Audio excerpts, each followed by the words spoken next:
Shri Vidyanagar high school ધોરણ 11 science maths chapter 1 part 4માં સર્વે વિદ્યાર્થી મિત્રોનું હાર્દિક સ્વાગત છે. હવે આજે આપણે આગળ ઉપર ઉપગણ શબ્દને સમજીશું, એની વ્યાખ્યા જોઈશું અને ઉદાહરણથી સમજવાનો પ્રયત્ન કરીશું. જો ગણ એનો પ્રત્યેક ઘટક એ ગણ બીનો પણ ઘટક હોય તો ગણ એને ગણ બીનો ઉપગણ કહેવાય. ચાલો ઉદાહરણથી સમજીએ. ધારો કે ગણ એ બરાબર એ બી સી એમ 3 સભ્યો છે અને ગણ બીમાં એ બી સી ડી 4 સભ્યો છે. ગણ એના બધા જ સભ્યો એ ગણ બીમાં આવેલા છે અને માટે ગણ એને ગણ બીનો ઉપગણ કહેવાય. સંકેતમાં તેને એ ઉપગણ બી અથવા એ સબસેટ ઓફ બી એ રીતે વાંચી શકાય. ટૂંકમાં આ જ વ્યાખ્યાને આપણે સંકેતમાં જો લખવું હોય તો આ રીતે લખી શકાય કે જો એ બિલોંગ્સ ટુ એ એટલે કે ગણ એનો સભ્ય, આને આપણે પ્રેરણ સંકેતથી ઓળખીશું. ઇંગ્લિશમાં એને ઇમ્પ્લાઇઝ એવું બોલીશું. એટલે કે ગણ એનો ઘટક એ ગણ બીનો પણ ઘટક હોય. A belongs to A implies A belongs to B, તો એ સબસેટ ઓફ બી. એટલે કે ગણ એમાં આવેલા બધા સભ્યો જો બીમાં હોય તો એને બીનો ઉપગણ કહેવાય. પણ ધારો કે અહીંયા ગણ એમાં એ બી સી અને એફ હોત તો ગણ એ ગણ બીનો ઉપગણ નથી. તો ગણ એ બીનો ઉપગણ ન હોય તો તેને સંકેતમાં A does not subset of B વડે દર્શાવાય. હવે આગળ એક પરિણામ જોઈએ. જો એ સબસેટ ઓફ બી હોય અને બી સબસેટ ઓફ એ હોય, એટલે કે ધારો કે બીમાં ડી સભ્ય ન હોય તો એ બીનો ઉપગણ પણ કહેવાય અને બીના બધા સભ્યો એમાં હોય તો બીને પણ એનો ઉપગણ કહેવાય. એટલે કે બંને સમાન ગણો થઈ ગયા. તો આપણે શોર્ટમાં એને આમ લખી શકીએ. જો એ સબસેટ ઓફ બી એ બીનો ઉપગણ હોય અને બી સબસેટ ઓફ એ એટલે કે બી એનો ઉપગણ હોય તો ડબલ ઇમ્પ્લાઇઝ આને દ્વિપ્રેરણ, ગુજરાતીમાં દ્વિપ્રેરણ કહીશું, ઇંગ્લિશમાં આને ડબલ ઇમ્પ્લાઇઝ એવી રીતે વાંચીશું. Double implies A equal to B થાય. એટલે કે એ અને બી સમાન ગણો થાય. ફરીથી જો એ સબસેટ ઓફ બી અને B subset of A double implies A equal to B થાય. મિત્રો, આગળ આપણે ગણોનો અભ્યાસ કર્યો. પ્રાકૃતિક સંખ્યાગણ, પૂર્ણાંક સંખ્યાગણ, સમય સંખ્યાગણ અને વાસ્તવિક સંખ્યાગણ. એમાં કયા સભ્યો છે તમને યાદ હશે જ. તો આપણે કહી શકીએ કે એના બધા સભ્યો એટલે પ્રાકૃતિક સંખ્યાઓ એ પૂર્ણાંક સંખ્યાગણમાં આવેલી જ છે. માટે એન સબસેટ ઓફ ઝેડ, એ જ પ્રમાણે ઝેડ સબસેટ ઓફ ક્યુ અને ક્યુ સબસેટ ઓફ આર, આવું લખી શકાય. હવે જો એ સબસેટ ઓફ બી હોય અને એ અને બી સરખા ન હોય, એટલે કે આ ઉદાહરણ આપણે આમાં આપી જ શકીએ. એ બીનો ઉપગણ છે અને એ ને બી સરખા ગણો નથી અત્યારે, તો એને ગણ બીનો ઉચિત ઉપગણ કહે છે અને ગણ બી ને ગણ એનો અધિગણ કહે છે. તો ઉચિત ઉપગણ એટલે કે નાનો ગણ હોય, અધિગણ એ મોટો ગણ હોય. તો મિત્રો આપણે ઉપગણ વિશેની માહિતી મેળવી. હવે એના આધારિત દાખલાઓની વાત કરીએ.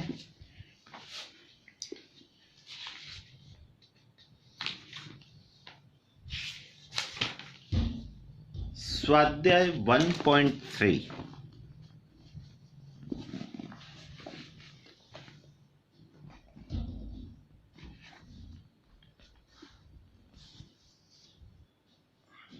એમાં દાખલા નંબર 1 છે.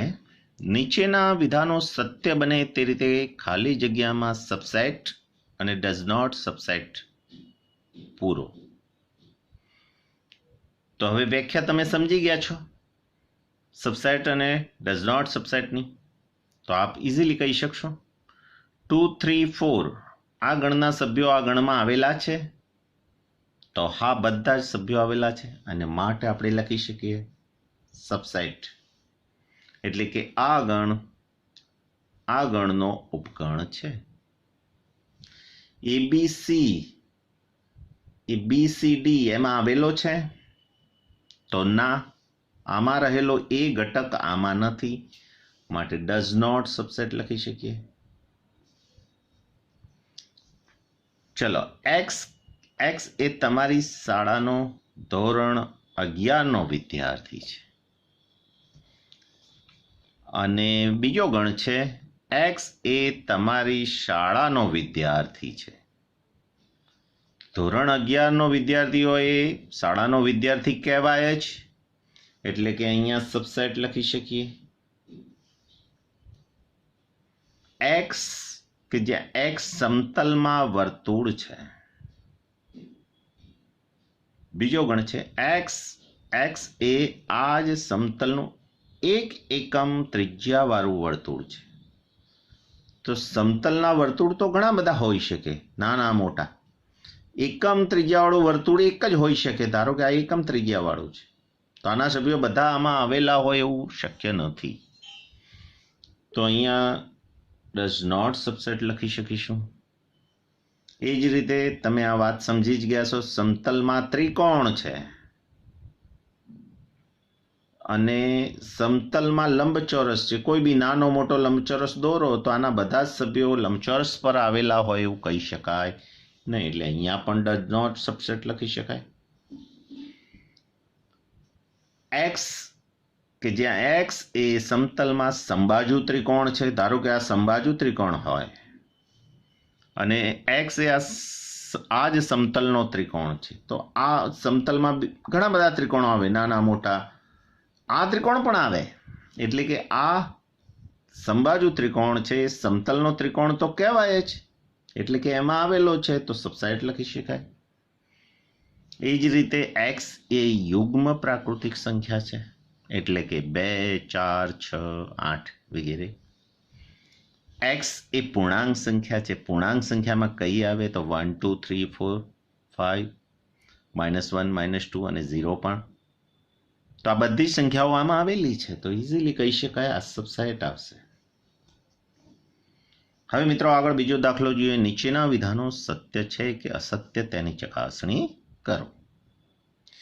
ચલો, આ સભ્યો આમાં આવેલા છે એ અને બી. તો હા, એ અને બી દેખાય જ છે. તો એ બી સબસેટ ઓફ બી સી એ ગણમાં એવું લખી શકાય, પણ એવું નથી અત્યારે હાલ. ડઝ નોટ સબસેટ છે, એટલે કે આ ગણ આ ગણનો ઉપગણ નથી, જે વાત ખોટી છે, એટલે કે અસત્ય વિધાન છે. સબસેટ આવવું જોઈએ. અચ્છા, એ ઈ સબસેટ ઓફ એક્સ એ અંગ્રેજી મૂળાક્ષરો પૈકીનો એક સ્વર છે. તો અંગ્રેજી મૂળાક્ષરોના સ્વરો આવે એ, ઈ, આઈ, ઓ, યુ. તો એમાં એ અને ઈ આવી જ જાય છે. તો એ ઈ સબસેટ ઓફ આગળ સાચી વાત છે, એટલે કે સત્ય લખી શકાય. એ જ પ્રમાણે 1, 2, 3 સબસેટ ઓફ 1, 3, 5 તો આપ ચોક્કસ કહી શકો આ વિધાન અસત્ય છે. કેમ? તો ટુ એ આમાં આવેલો નથી. બધા સભ્યો બીજા ગણમાં નથી આવેલા, માટે અસત્ય વિધાન છે. અચ્છા, ગણમાં એ સબસેટ ઓફ એબીસી. તો આ એક ગણ છે, એકાકી ગણ કહેવાય આને. અને એકાકી ગણ કહીશું. એ આ ગણમાં આવેલો છે? વિચારો. તો હા, તો વિધાન સત્ય છે. અચ્છા, ગણમાં એ એટલે કે એકાકી ગણ બિલોંગ્સ ટુ એબીસી ગણમાં, તો ખોટું છે મિત્રો. બિલોંગ્સ ટુ શબ્દ ઘટક માટે વપરાય. એટલે કે ધારો કે માત્ર એ લખ્યો હોત, માત્ર એ, ગણમાં નહીં, તો A belongs to A B C આવું લખી શકાય. આ સાચું વિધાન છે. તો મિત્રો આગળ, એક્સ એ 6 કરતા નાની યુગ્મ પ્રાકૃતિક સંખ્યા.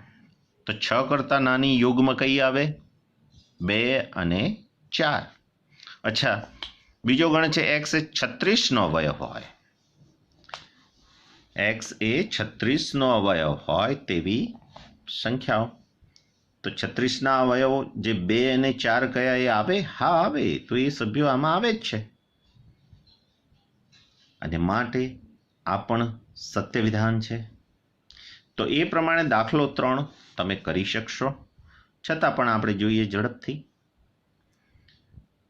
ગણ એમાં સભ્યો છે 1 2, પછી ગણમાં 3 4, એટલે આ એક ઘટક કહેવાય, અને 5.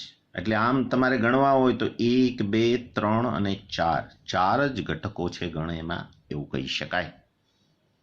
અહીંયા પણ સત્ય કે અસત્ય વિધાન છે, અને અસત્ય છે તો શા માટે કારણ જણાવવાનું છે. 3 4 સબસેટ ઓફ એ. તો 3 અને 4 ગણમાં આ શું છે? એક ઘટક છે. અને ઘટક હોય તો આપણે એને બિલોંગ્સ ટુ વર્ડ્સ વાપરી શકીએ. એટલે કે અહીંયા લખ્યું જ છે. તો આ સાચું વિધાન છે, જ્યારે આ ખોટું વિધાન છે.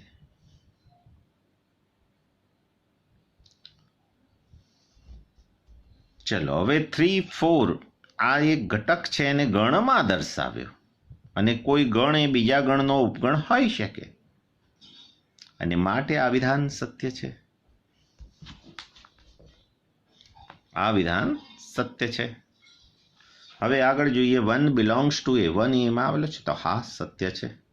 1 સબસેટ કહેવાય ના, આ ઘટક છે એનો, તો આ વિધાન રોંગ છે, ખોટું છે. 1 to 5 subset of A. 1 to 5 એ એમાં એનો સબસેટ છે, તો હા 1 to 5 સબસેટ ઓફ એ વિધાન સાચું છે. 1 to 5 બિલોંગ્સ ટુ એ તો ન કહેવાય, કારણ કે સભ્ય હોય તો જ બિલોંગ્સ ટુ. આ ગણ છે, માટે સબસેટ ચિહ્ન આવે, એટલે કે આ વિધાન સાચું છે અને આ ખોટું છે. અચ્છા, 5 બિલોંગ્સ ટુ એ. 5 એ એટલે કે ખાલી ગણ, અને ખાલી ગણ એ ગણ એનો ઉપગણો હોય. ખાલી ગણ દરેક ગણનો ઉપગણ હોય, માટે અહીંયા સબસેટ આવે, એટલે કે વિધાન આપ્યું છે અહીંયા સત્ય છે, તો આ રોંગ આવશે. તો મિત્રો અહીં સ્વાધ્યાય 1.3ના 3 દાખલા આપણે જોયા. તમે એનું પુનરાવર્તન કરશો. ફરી મળીશું આવતા લેક્ચરમાં. નમસ્કાર.